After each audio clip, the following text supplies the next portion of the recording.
Famille, partagez, invitez vos amis s'il vous plaît. Partagez au maximum, invitez vos amis, c'est très important.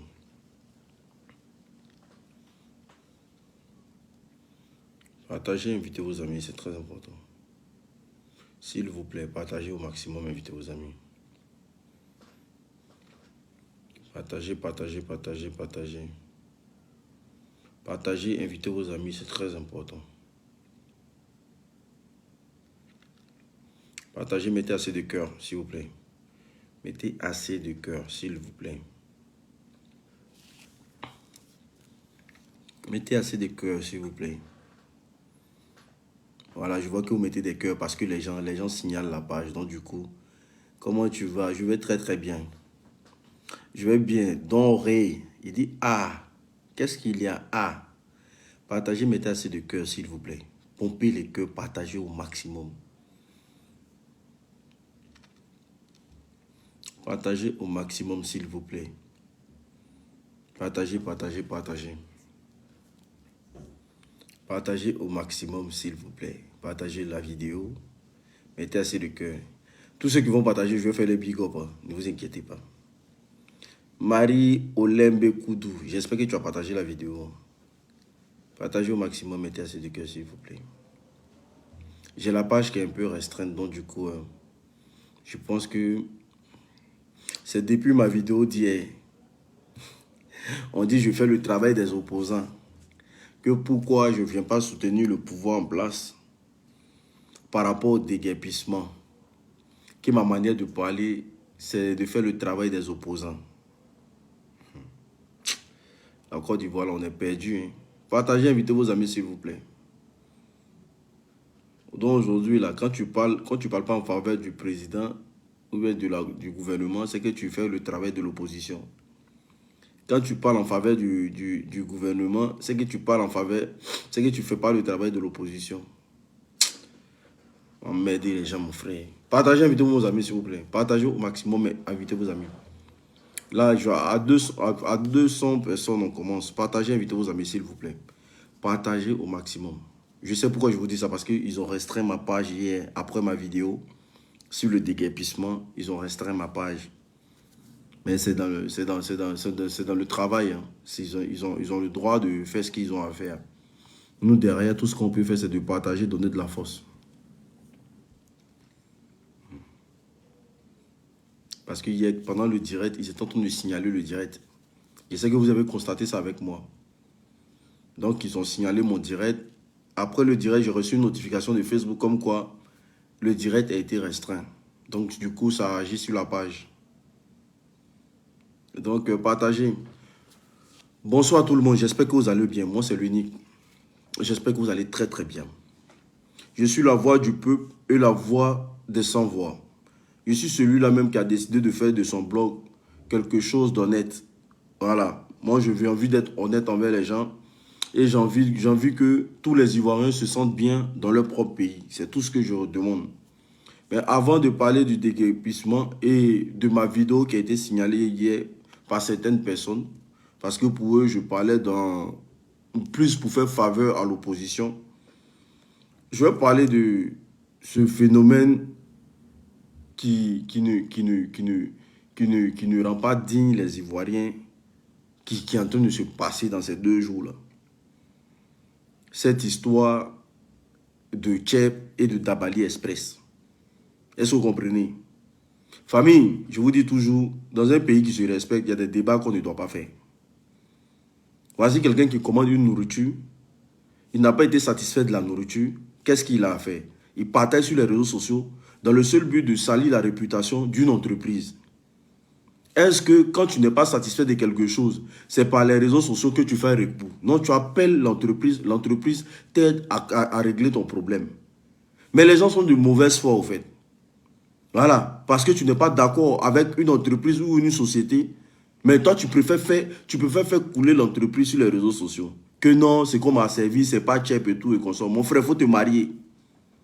Mon frère, quand tu ne veux pas manger de la merde, là, faut te marier. Voilà. Quand tu ne veux pas manger de conneries, là, faut te marier. Parce que la cuisine que vous voyez là, ce n'est pas un métier facile.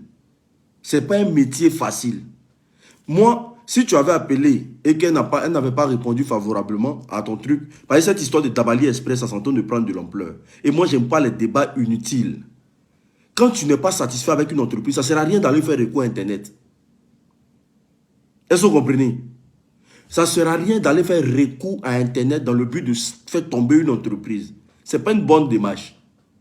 Quand tu n'es pas content, tu appelles l'entreprise, tu dis franchement, je n'ai pas été satisfait. Maintenant, concernant la patronne là, de Dabali Express, là, toi tu penses que les gens sont dans ton champ de manioc, quoi. C'est quelle manière de parler aux clients comme ça là? Toi, tu es sûr que tu as fait des études en restauration. Parce que moi, j'ai fait des études en restauration. Je connais la valeur d'un client.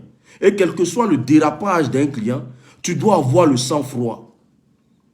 Ta manière de te comporter là, ça prouve que tu n'as aucune notion, mais de tout ce qui est cuisine. Tu n'as aucune notion de tout ce qui est apprentissage même de la cuisine. Tu parles aux gens comme sinon, à part toi là, les gens ne peuvent pas manger ailleurs.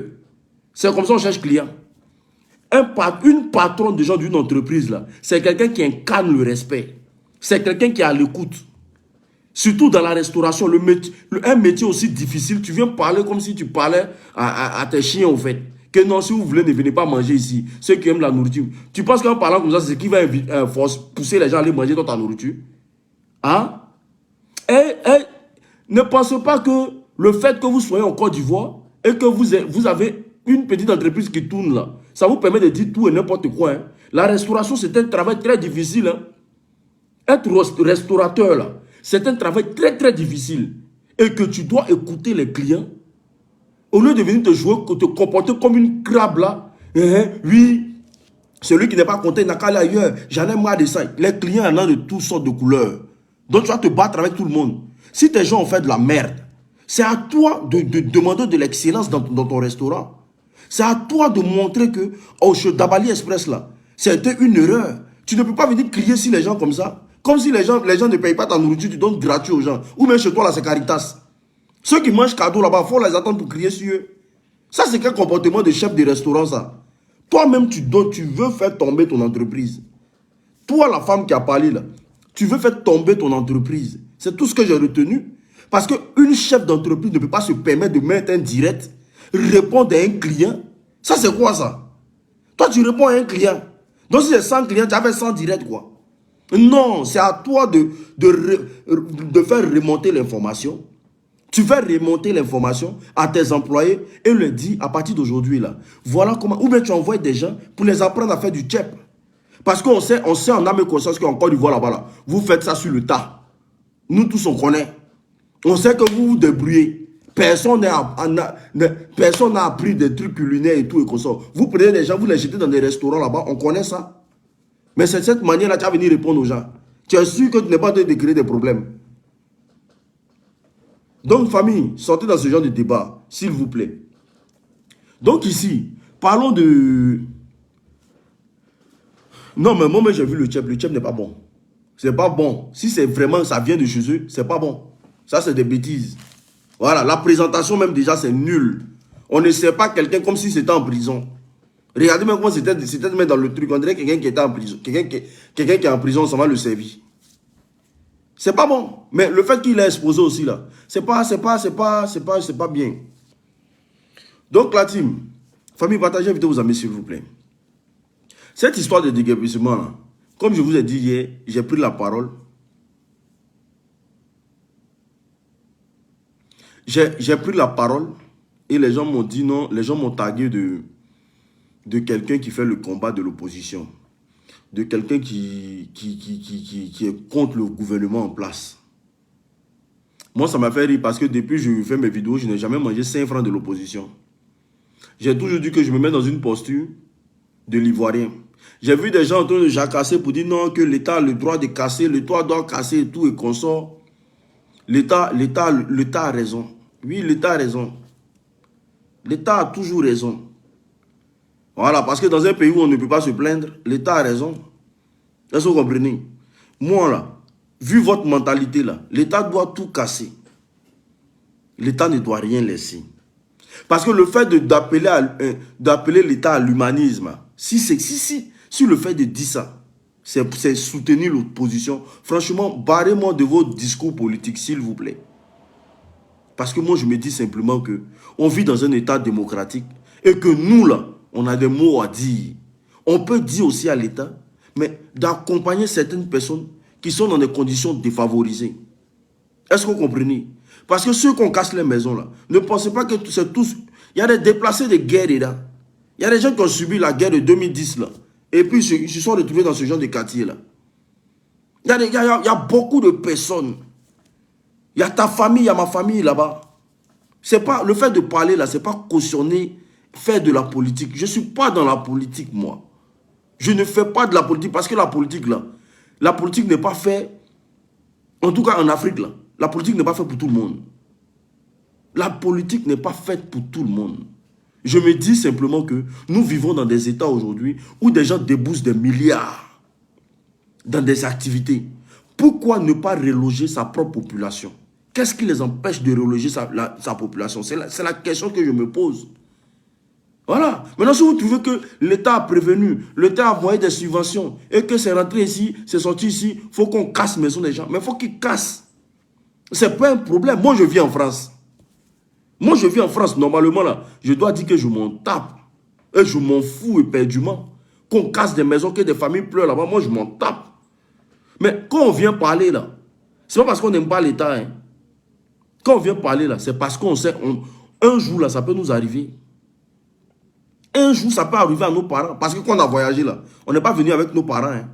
On a laissé nos parents là-bas. Ça peut arriver à nos parents, ça peut arriver à n'importe qui. Donc on parle aujourd'hui pour que demain les choses changent. Je vois des gens, oh, on ne construit pas un pays dans l'émotion. Est-ce que vous là, vous êtes normal? Est-ce que vous êtes normal? Les gens pleurent. Les gens sont en train de pleurer. Les gens ont tout perdu. Les gens, le seul endroit où ils avaient pour mettre leur tête là. Je dis toujours, les quartiers précaires que vous voyez là, il y a tout le monde dedans. Il y a des déplacés de guerre dedans. Des gens qui étaient dans leur village ou bien dans leur ville. Ils avaient tous les biens. Au nom de la guerre là, ils ont cassé tout, ils ont tout brûlé là-bas. Ils ont fui pour venir à Abidjan. Donc là, quand vous venez dire non, qu'on ne gère pas un pays avec l'émotion là, mais sortez de vos débats là. Parce qu'ils ne sont pas encore arrivés sur tes parents. Ils ne sont pas encore arrivés sur tes parents. Il faut que l'État casse. Parce que si ce n'est pas des zones habitables, dans Abidjan, là, il y a des gens qui ont construit sur des terrains, qui n'ont même pas l'ACD, qui n'ont même pas permis de construction. Et puis ils ont construit dessus. Il faut que l'État fouille. Il faut que le ministère de construction va au fin fond. Pour casser tout. Parce qu'il y a des hauts standing dans le pays là. Il y a des R plus combien dans le pays là. C'est construit sur attestation villageoise. Il faut que l'État parte casser tout ça. Mais quand on décide de casser là, on casse tout. Hein? Parce que si on ne doit pas gérer un pays avec l'émotion, on doit tout casser au fait. Donc le seul fait de dire à l'État de les reloger là, ça vous fait mal. Quand tu prends parole, on dit, oh, comme c'est Yopougon, voilà, c'est les gens de Gbagbo. Moi, je ne suis pas dans ça. Gbagbo, elle est là-bas, là. Moi, je ne suis pas dans lui, son discours. Voilà. Que Gbagbo parte à Yopougon ou pas, moi, je ne regarde pas ça.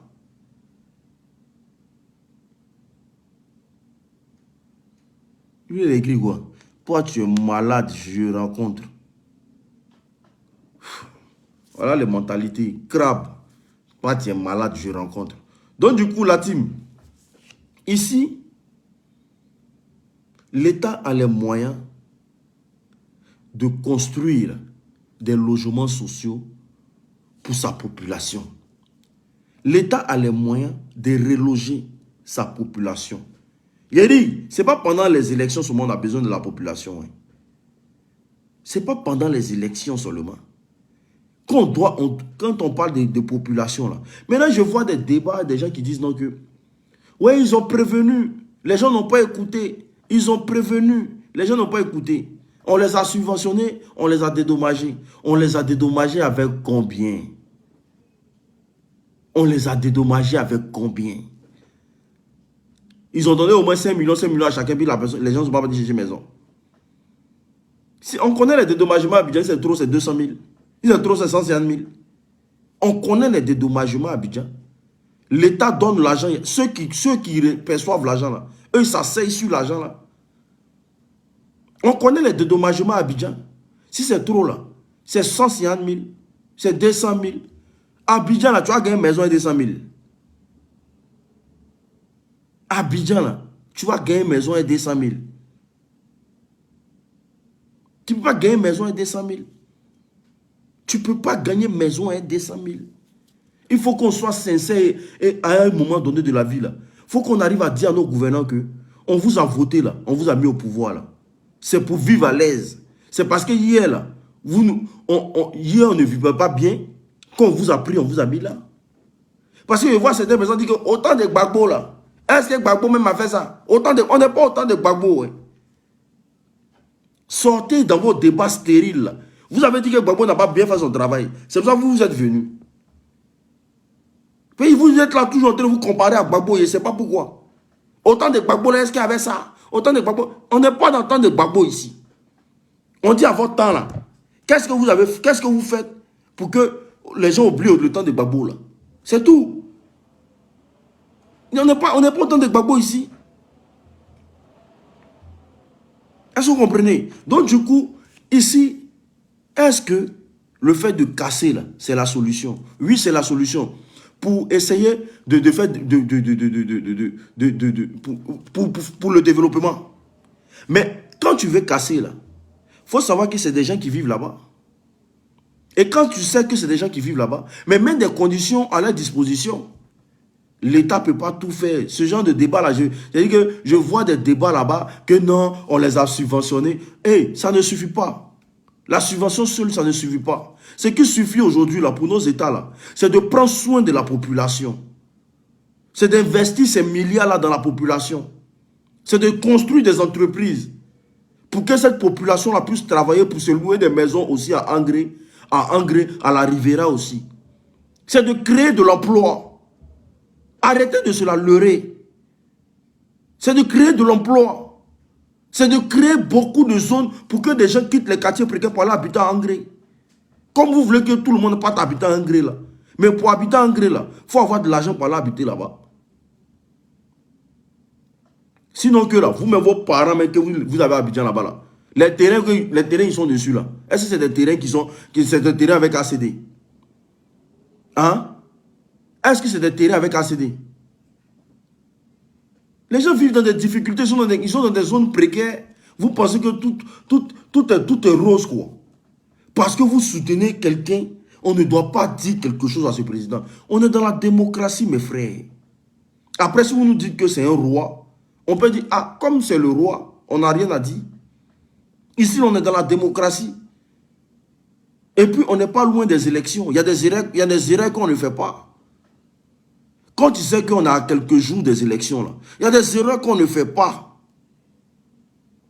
Il y a des erreurs qu'on ne fait pas. J'ai comme l'impression que ceux qui sont autour de Ado, là, tout ce qu'ils attendent du président, c'est sa chute, au fait. Parce que je pense que les élections, c'est l'année prochaine, non? Il y a des erreurs qu'on ne fait pas. Tu ne peux pas venir mettre les gens à la rue comme ça. Voilà. Et les gens aussi, il y a un ici qui dit, il y a un ici qui me dit, hey, Seigneur, ça fait pitié, hein. Ça fait pitié, hein. Il y a un ici qui me dit, tu veux qu'on fasse quoi? Déjà, qu'on fasse quoi là? Toi, tu es qui dans le gouvernement pour que moi, je te dis, tu veux qu'on fasse quoi? Voici comment, dans leur tête là. Dans leur tête là, c'est eux qui sont au pouvoir. Hein. Nous, on est des Ivoiriens à part. C'est-à-dire qu'à part, on est personne au fait. Tu veux qu'on fasse quoi? Comment tu peux parler comme ça? Moi, je suis Ivoirien, de père et de mère, eux-mêmes Ivoiriens. Je suis Ivoirien, de père et de mère, eux-mêmes Ivoiriens. Toi, tu me demandes, tu veux qu'on fasse quoi? Donc, toi, tu n'es plus Ivoirien que moi. Ça, toi, moi, je dois me dire ce qu'on doit faire pour les Ivoiriens, quoi. Vous avez un gros problème, hein? Vous avez un gros problème. Je ne sais pas si c'est le complexe. Si vous vous sentez frustré, ou vous avez peur de quelque chose.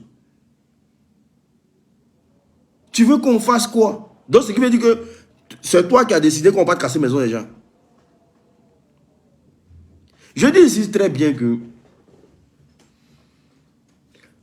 si on casse Yopougon, on doit casser Koumassi. On doit casser. Même dans Cocody, là, il y a des quartiers précaires là-bas. Cocody qui est là. Il y a quartier précaire dedans. On doit casser là-bas. À Bobo même qu'elle a là. Quartier précaire qu'elle a à Bobo là, c'est pas petit. On doit casser là-bas. C'est-à-dire que l'État doit casser tous les quartiers précaires de Côte d'Ivoire. Sans reloger personne. Les gens doivent être à la rue. Voilà, il faut qu'on casse. Parce que vous ne vivez pas la souffrance des gens. Vous êtes dans au fait, tellement la politique vous a matrixé, tellement la politique vous a conduit comme des moutons. Vous pensez que tous ceux qui sont à Yopougon, c'est les gens de Gbagbo. Voilà. Voilà comment vous voyez la vie. Tous ceux qui sont à Yopougon, pour certaines personnes, dès qu'on parle de Yopougon, c'est les gens de Gbagbo. Donc dès que tu parles net, tu vas voir un nom à caractère nordique, tu es venu te dire non, que oh, hey, mon frère, on s'en fout de ça. On s'en fout de ça. Je dis toujours, on a élu le président là, c'est pour tous les Ivoiriens. Vous n'êtes pas devant quelqu'un ici pour poser question à qui que ce soit. Parce que vous voyez dans des panels en train de parler comme s'il y a caca dans votre tête là. Ceux qui ont cassé leur maison là-bas, on vous a dit qu'il n'y a pas de nordistes dedans. On vous a dit qu'il n'y a pas des gens qui viennent du village du président dedans.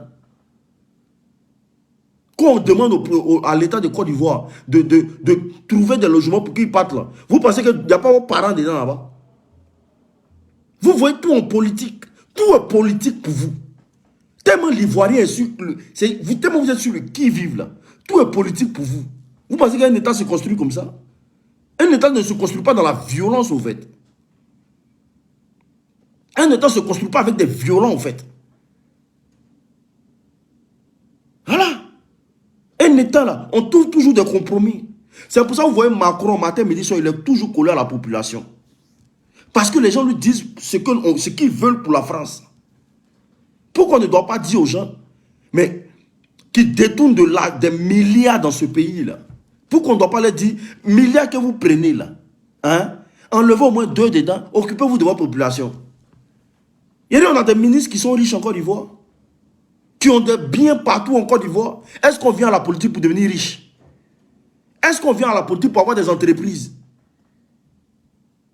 Hein? On ne vient pas à la politique pour ça. On vient à la politique pour changer le quotidien de sa population. Vous parlez de quoi? Vous pensez qu'il y a des choses qui se passent dans le pays là, les gens ne sont pas frustrés? Les gens sont frustrés. Il y a des gens qui disposent des biens dans le pays là. Ils ont des biens dans le pays là, pendant que sa population souffre. Pendant que sa population n'arrive pas à joindre les deux bouts. Vous pensez que c'est facile?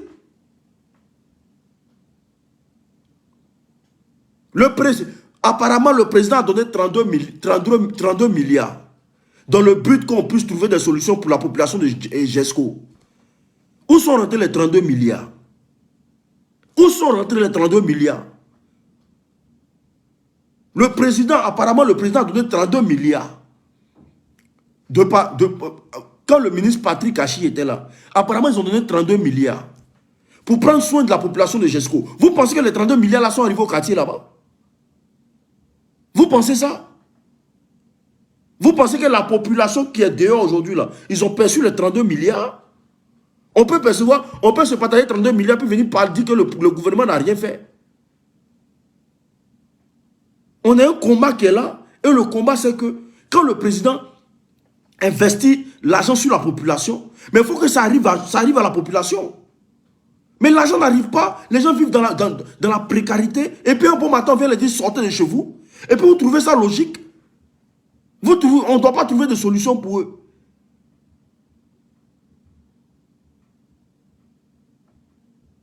Donc, à quoi sert d'avoir des gros ponts dans le pays, des routes dans le pays, si tu dors dehors? Ça ne sert à rien. Tous les milliards que le président décaisse, il faut qu'il vienne nous dire où ils ont mis ça. C'est la même chose comme le stade de Bimpe, là. Regardez à combien de milliards ils ont construit le stade. Regardez à combien de milliards ils ont construit ce stade. C'est-à-dire l'argent des Ivoiriens est dilapidé, on n'a qu'à se taire. Ce qui nous appartient, il ne faut pas savoir arriver à nous. Qu'est-ce qu'on demande? Nous, on demande logement seulement. On demande à ce qu'on nous loge. Logement. C'est-à-dire que s'ils ont trop investi dans un logement, c'est 5 000 €. S'ils ont trop investi dans un logement, c'est 5 000 euros, qui fait 3 200 000. C'est-à-dire pour mettre quelqu'un à l'abri à Abidjan, son une chambre salon, 5 000 euros, mais c'est trop. Ils peuvent faire des logements de 3 millions pour chaque Ivoirien. Bon, non, même pas pour chaque Ivoirien. Pour les personnes où on va casser leur maison, là. Ils peuvent faire des logements de 3 millions pour des gens pour qu'ils partent vivre dedans. Au moins, tu as vécu dans un pays, le gouvernement a investi 3 millions en toi quand même. C'est pas quelque chose. C'est pas donner de la valeur à ce président-là. Mais certaines personnes, ça sert ici des milliards, et puis on n'a qu'à laisser la population comme ça. Eux, ils n'ont rien à gagner. Les gens ont qu'à souffrir, quoi. Quand on parle, oh, on ne gère pas un pays dans l'émotion. Vous êtes malade, ce n'est pas arrivé à vous, quoi. Vous pensez que ceux qui sont en train de pleurer, là, c'est l'émotion qui les fait pleurer? Quand les gens vont dans des quartiers précaires, là, c'est pour dire à la population, c'est pour dire au président que, président, il faut regarder de notre côté, ça ne va pas. Parce qu'une population désespérée, là, tout peut arriver dans le pays. Une population qui pleure, là, tout peut arriver dans le pays. On ne vous a jamais dit ça. Qu'un homme qui a faim n'est pas un homme libre. On ne vous a jamais dit ça. On ne vous a jamais dit qu'un homme qui a faim n'est pas un homme libre.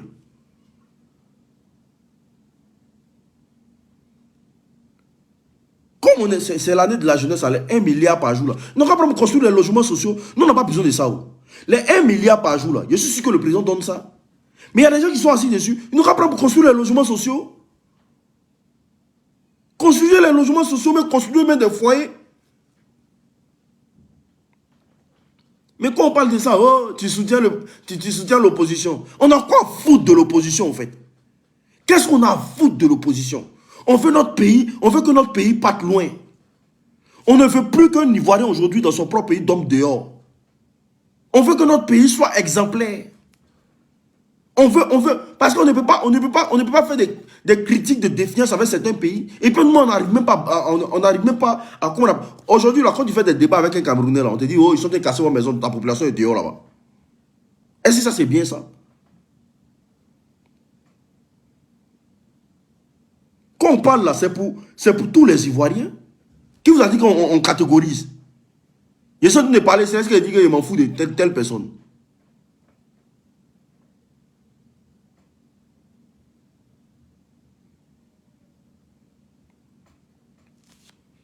Il y a ici qui dit quoi?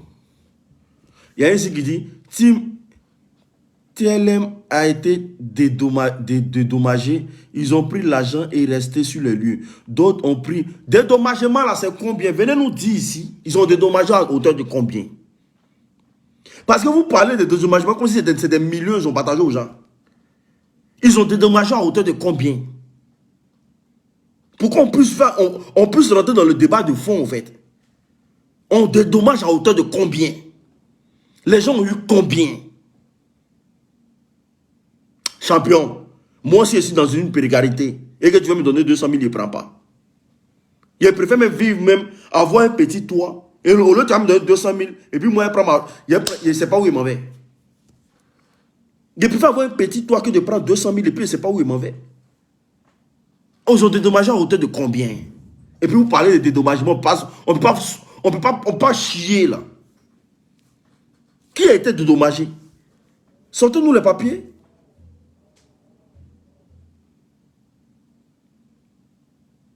« 100 000 francs. On dit qu'ils ont dédommagé à hauteur de 100 000 francs.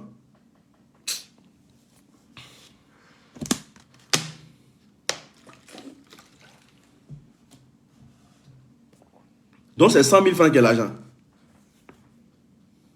Il y a un ici qui dit pourquoi les propriétaires ne se plaignent pas et c'est les locataires qui se plaignent. Oui, les locataires doivent se plaindre. Parce que les locataires, là, sans oublier, là, c'est les Ivoiriens. Qui vous a dit que quand tu es locataire d'un pays, tu n'as pas de droit? Vous êtes bête, hein? Donc, quand tu es locataire, toi, tu es voué à la rue, quoi. C'est ce qu'on vous a dit. Qui vous a dit que quand tu es locataire, là, tu ne comptes pas parmi les Ivoiriens en Côte d'Ivoire? Qui vous a dit ça? La preuve en est même en Europe ici, là. Même si tu dois arrêter de loyer, le propriétaire ne peut rien faire. Personne ne peut venir rentrer dans ta maison, casser ta maison parce qu'il est trop arrivé. Qui vous a dit qu'un locataire n'a pas de droit dans un pays? Parce que le propriétaire a été dédommagé. Donc s'il n'a pas dit au locataire, donc c'est la faute du propriétaire. On parle parce que c'est en Côte d'Ivoire là-bas. Sinon quelqu'un, c'est-à-dire qu'il est locataire. Tu n'as pas le droit de venir casser sa maison. Tant que tu ne l'as pas relogé.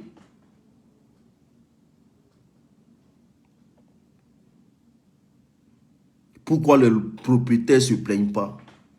Vous vivez en Europe ici, mais vous avez des mentalités de crabe, vous faites.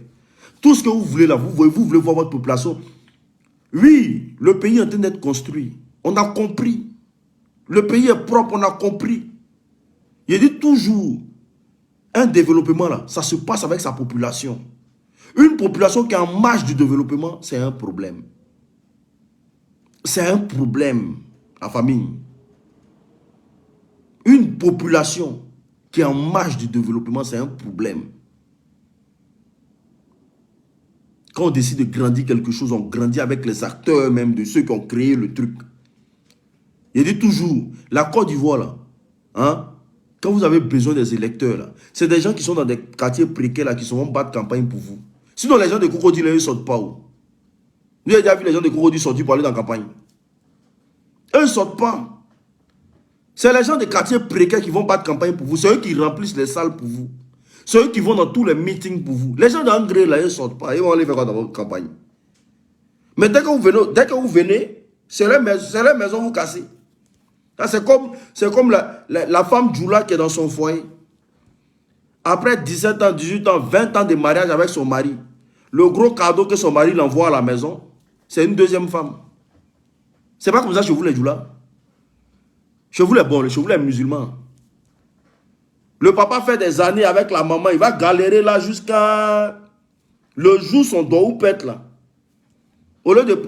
il dit à ma femme, il t'a envoyé deuxième cadeau, il t'a envoyé cadeau. Hein. Sa femme est contente, elle est en joie et tout. Et comme ça, il dit, ah, je suis resté mon mari, on a galéré qu'elle ait quelqu'un aujourd'hui. Aujourd'hui, il va envoyer cadeau. Cadeau qui vient, ça, c'est deuxième femme. Mais c'est ça qui se passe.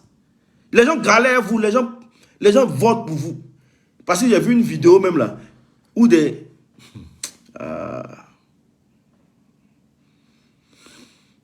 Il y avait une vidéo où des gens disaient, Gbagbo, on a eu tort. Gbagbo, on a eu tort. C'est dommage. Et moi, je ne pense pas que c'est la politique. Les gens qui sont à côté d'Ado, là, c'est des... Non, mais les gens sont... C'est des vipères, hein.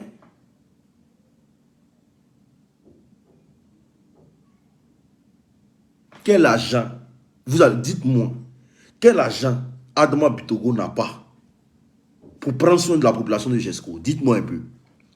Quel agent il n'a pas pour prendre soin de la population de GESCO? C'est-à-dire que où ils ont cassé là. Et puis lui, il arrive en tant qu'Adama Bitogo. Et puis il prend tout en charge. Quel agent il n'a pas? Adama Bitogo, c'est un milliardaire. C'est pas n'importe qui. Respectez ce monsieur quand même. Adama Bitogo, le maire de Yopougon, c'est un milliardaire. Respectez ce monsieur. Donc quand les gens pleurent dans sa population, c'est qu'il y a un problème. Adama Bitogo, c'est un milliardaire. Il peut héberger au moins 20 000 personnes de sa commune. Pourquoi on dit que oh, le maire a frappé fort?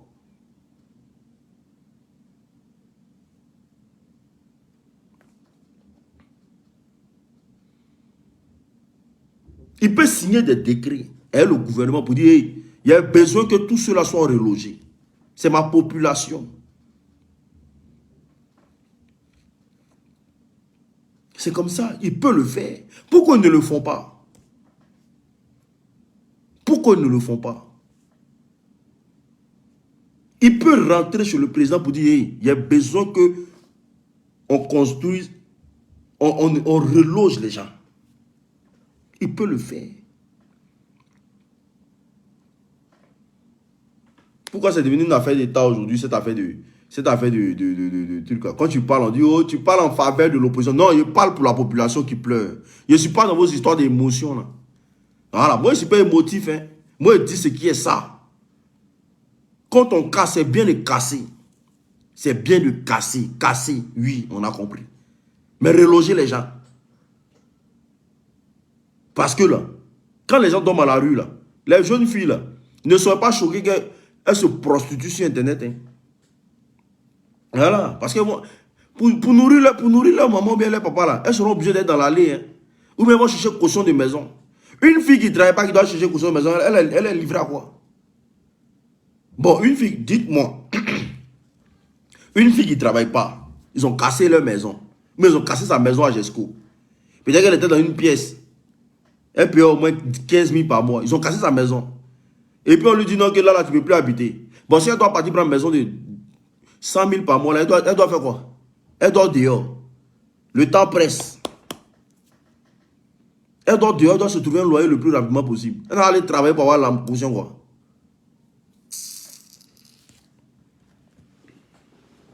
C'est pour ça qu'on t'arrive même. Yeri, ne changez pas. Votre mentalité là, ne changez pas. Ne dites pas à l'État de Côte d'Ivoire de s'imprégner de sa population. Quand vous arrivez, comment on appelle ça? Makori. Makori, comment on appelle ça? Zone 4. Quand vous arrivez à zone 4 là, vous voyez comment vos enfants là deviennent là-bas, non? Hein? C'est des filles, elles habitent dans des quartiers précaires. Il n'y a pas de solution. Le vieux ne travaille pas, la vieille ne travaille pas. La fille est obligée d'aller se chercher pour venir faire manger ses parents. Vous voyez, est-ce que vous voyez le travail qu'elles font là-bas? Quand vous partez, c'est rempli. Il y a du monde. C'est-à-dire, mais tu ne peux même pas te promener dans une zone quand tu n'as pas fait coûter de quelqu'un. Des petites filles, des enfants, des gamines. Tu es là, toi, tu es là, puis tes larmes coulent seules. Tu es là, puis tes larmes coulent seules. Des gamines, elles sont là comme ça. Comment on appelle ça? Zone 4 là. Elles sont là comme ça. Versées, poclées. Poclées. Elles sont poclées, hein? Poclées. Versées. Sur la voie là comme ça. Mais c'est parce que c'est la précarité au fait. Il n'y a personne pour les insérer dans la société. Il n'y a aucune personne. C'est que... Voici quelque chose, ils ont créé même. Je ne sais pas quand est-ce qu'ils vont fermer même. Emploi jeune ou bien quoi là. Ça, c'est quelque chose qu'on doit fermer. Parce que ça ne sert à rien. Emploi jeune. Non, ça ne sert à rien. Ça ne sert à rien. Pour aider la jeunesse à entreprendre, à faire de la pauvreté. Mais quand dans là-bas, ils pensent que tout le monde veut être cordonnier. Il n'y a aucune politique qui est faite pour insérer les jeunes dans la société. Rien. Même les simples formations, on ne prend pas tout le monde. Formation simple. On ne propose rien aux gens. Parce qu'ils savent qu'après formation, il n'y a pas d'entreprise pour aller travailler. Tout le monde se cherche à la zone. La zone aussi, quand tu es dans là-bas, le Libanais va faire malin sur toi. Quand tu vas à la zone, le Libanais va faire malin sur toi. Parce que ce n'est pas entreprise de ton pays.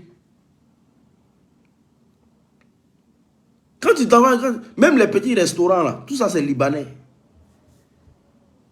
Libanais aussi, quand ils te payent là. Je ne sais pas si tu payes son pied gauche ou si son pied droit. Mais quand tu es ivoirien, tu veux entreprendre dans ton propre pays, on ne t'accompagne pas. Oh.